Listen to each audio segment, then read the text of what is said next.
Yeah, well, there's a little happy face going on there now with Jay Peckham. Well, it's not that it wasn't happy. It was just, Well, I get it. it was just not a good period of hockey. Before we let you go on a tear here, okay, I do want to give a shout out to the Women's Interval Home who's here beside us. Absolutely. This is another example of the Sarnia Sting collaborating with community partners to help bring awareness to different organizations, but I mean the Women's Interval Home. Amazing organization too. Great organization. People helping people, man. And a bit of a tricky organization. I've talked to Josephine here and a few others, and they really have a lot of challenges coming out of COVID, during COVID, all that stuff. Oh my goodness, I can imagine. Kudos to the Women's Interval Home and Sarnia Sting partnering up with another great community organization. Absolutely. All right, well, it would seem like this flip-floppity the other way around, the way this is. We had, I think, 17 shots on goal this time for this period. Yes. To their 7, whereas first period we had 6, they had 16. We done flip-flop. Right? So, I mean, a few things I saw out there. I think, like we talked about it, let's tighten things up there. Passing a little bit longer. And I think maybe they watched our episode because the defense did kind of exactly what you suggested I didn't want to say like I knew what I was talking about. Well, I would never agree with that. But, I mean, maybe that was part of the conversation that happened in there, whatever that was. But whatever it is, really worked.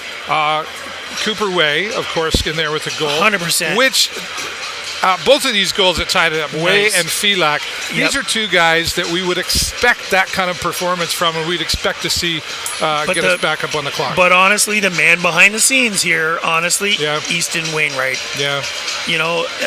This guy he astounds me. He's been away from the game for a little bit, comes back, and he's already got 2 assists on the day, and frankly, he's been in there setting stuff up, and he's not. You know what I like about him is he's not.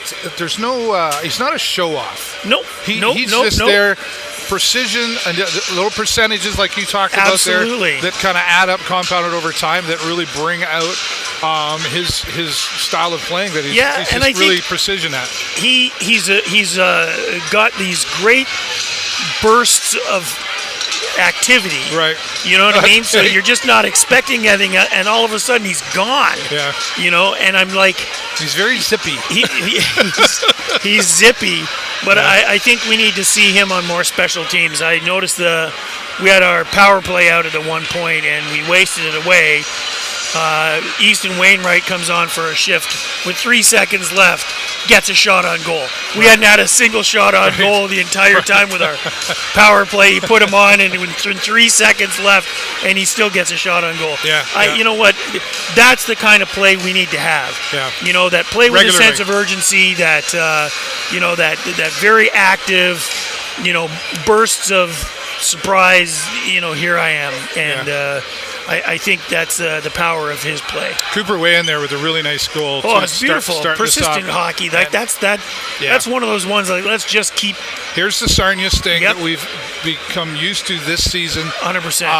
And honestly, I know we beat it up a lot, but somehow that term, the young team, always comes into the conversation. Yeah, it does. But here's a team in this second period.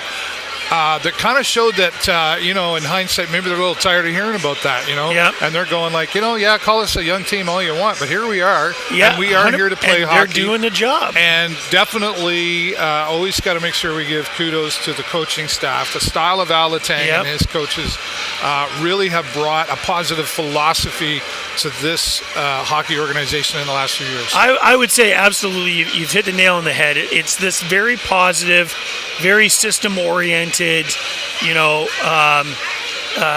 development type, atmosphere that it has really done wonders. Yeah, I like the way you put system-oriented in there because, I think sometimes we can. I mean, obviously the players are people that have to have skills. Yes. But you can't necessarily become people dependent. No. You need to become system dependent. It is absolutely. And when everybody on the team is in accordance with those systems, I guess, if you will. Everybody's capable of pulling it off. Maybe some pull it off better, but at the end of the day, if you can follow the system, you really can get through this. And I absolutely agree with you, Dave, because I think, when you talk about systems, this is a very it's a team sport. Yeah, absolutely. Right? And, not everybody can have all of the skills that you need. You know what I mean?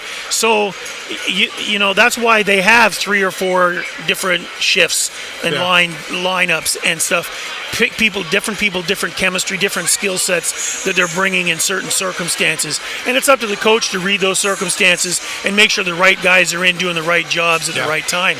And, so you've got all these working pieces. If you don't have a system sort of controlling that or sort of guiding that, it just won't work. Yeah.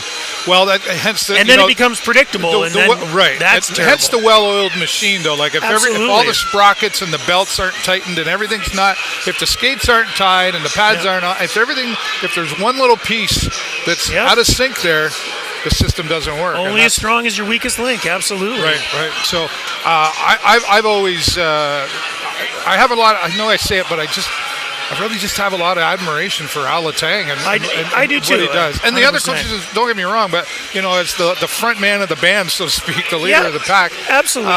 He's done very well.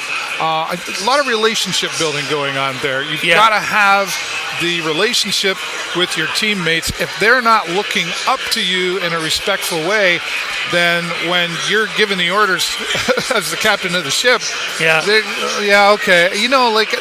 I think that really goes a long way with how a team develops. Yeah, go ahead, say hi. And it's a great team how a team develops and how they get along with each other out there reflects out on that ice, aside from the skills. It's a good coaching team. I mean, you got Hales and Sully there, and both of those guys were outstanding players when they were here as well as Alan Letang. Yeah, all the coaches played with the Sarnia Sting. Absolutely, and there's something to be said for that too. They know Sting hockey. Stands out a lot for sure, and the fans are certainly grateful loving it. Because both of these goals came so close together. Still in the house tonight.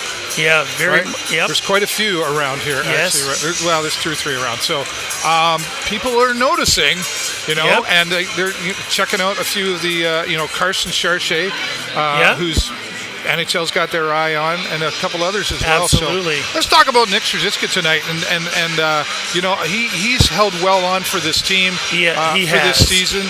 I kind of feel like he's doing a good job there tonight. Well, I think he could very easily have gotten down on himself. Yeah. And phoned in the rest of the game. He doesn't seem to do that. No.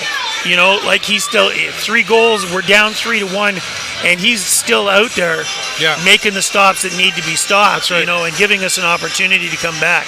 So, again, one of those pieces that you need in that, great team, that teamwork. It's an emotional thing that when something happens, and that either it was your error or the team did something or whatever, it's so quick to go like this, right? And I'm sure those conversations between the goalies and the players happen in the locker room. When this happened, this is how I felt. There's a lot of feeling that goes on here. And part of that, especially with a young mindset, how do you, being able to let go of the past? Well, it's and hard not get angry at yourself because, Hakuna Matata, right? Yeah. And I can't change that. I can improve that not happening again. And that's just easier said than done sometimes. Well, and again, I think you hit it on the head earlier. We were talking about focus and having these guys, sort of keeping their focus and trusting that the system works. If you get that trust and that focus, it's a lot easier to get over that. But you're right, a very emotional game. There's a young group of guys, and especially as the physicality of the game gets ramping up, things can get a little hot. We know our guys that can get a little hot. 2.5 minutes away from them coming out here. Owen Sound Attack knows this is their last opportunity to prove that they can take on a team like the Sarnia Sting. They were proving it in the first period, but then something changed. And honestly, I think it was more that the Sting changed than it was Owen Sound. I think Owen Sound kind of played the same way they did. Same sort of game, yep. So now they've got to go, okay, last chance here for us to prove ourselves. And I think the Sting have got to be biting, going, okay. Yeah, they got to come out full throttle. They're coming at us here right now, absolutely. so we got to be prepared. I think we're going to see some bears poked a little bit in this one. I think this could be an active period. And like you say, though, we want to kind of stay away from that. Well, we want to stay out of the penalty box. That's for there's that. It hasn't been overly bad, but we'll see. They're getting ready, the horn to go here. So we'll see you at post-game press conference. That's all we can say, except I'm David Burrows live with the Sarnia Sting at the Progressive Auto Sales Arena, and that is Jay Peckham. Go Sting, go!